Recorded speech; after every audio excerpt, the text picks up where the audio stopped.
And there are in other, I think, areas we need to maintain what is purely a public mission. And how we strike that balance, I think, is very important around issues of development and definition, and sort of transitioning now into that conversation, because I think it's important that you understand sort of where we're headed with higher ed, and it's a very public higher ed. It's a very interesting time right now because Commissioner Freeland, Northeastern University, private sector, we have two new chairs of higher ed. I come out of the background that I just described, and I think that demanding more accountability in public higher ed is critical. I deal with those students who don't know the difference between one campus and another campus. Some campuses are better defined than others, but I think accountability, having campus, not branding, but to have a clear understanding of the mission of that particular public campus is critical to the kids that I care about in making decisions. I also think having some clear measures of success for those campuses, whether they're community colleges or four-year schools, and with respect to the community colleges, having a seamless transition to your programs by way of credit, recognition, and recruitment of our community college students to private four-year colleges as well as our public 4 years is going to be critical. So we need to continue to work on that relationship. We have much work to do. However, I see the current economic crisis as an opportunity particularly for public campuses across Massachusetts.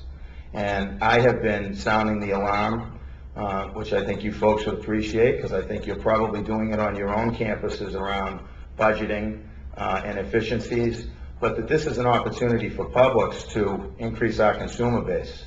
And I want to make sure our campuses are ready. Now, how does that affect you? It should affect you this way. Bridgewater State University had a 91% increase in early admission applications. That's incredible.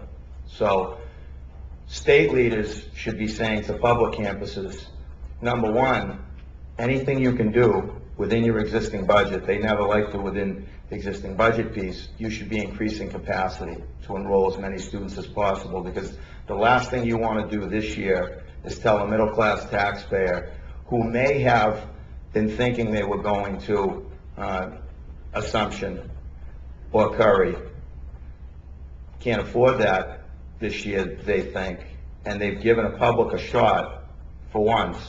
And the last thing we should be doing is giving those students bad news. And if we do give them bad news, how we give them bad news and how thoughtful we are about giving that bad news is incredibly important.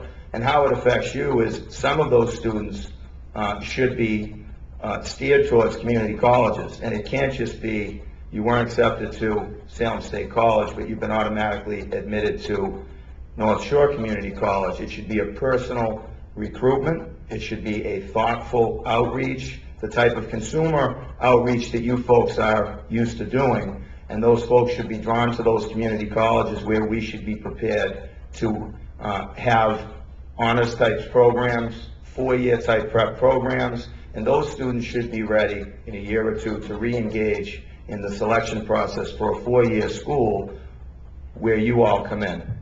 And I think it's incredibly important, and I think we have a joint mission here that those community college campuses be ready to serve those students in a way that they're ready for your campuses in 2 years. And I'm keeping the pressure on. I'm sounding the alarm because we have had some isolation in our public system. Each campus has a very strong independent board, and they do their own thing, and in some cases that has worked. But as a state, we need to look at this system collectively.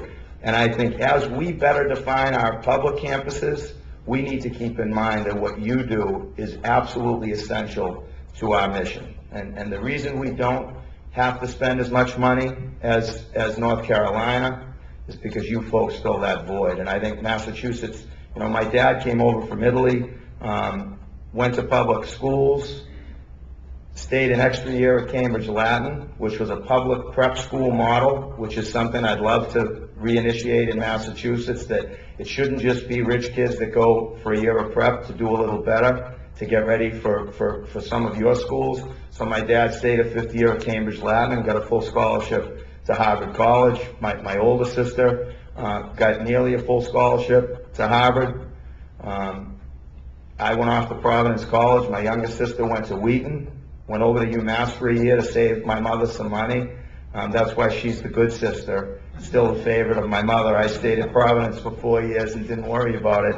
But so we have a long history with what private colleges in this state have done for low-income students within my own family, because my mother was a single parent. My dad died when we were kids, and my mother sustained us. So don't worry about how I feel about the role of private colleges. You don't have to remind me of the things that you do for low-income students or for children of color.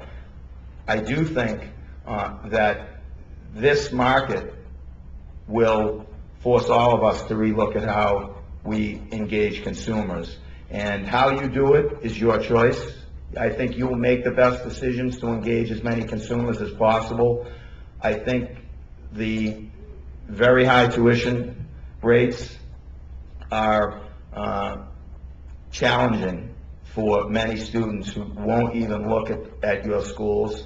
So I think the support through financial aid is great. I think it works. It targets the right students.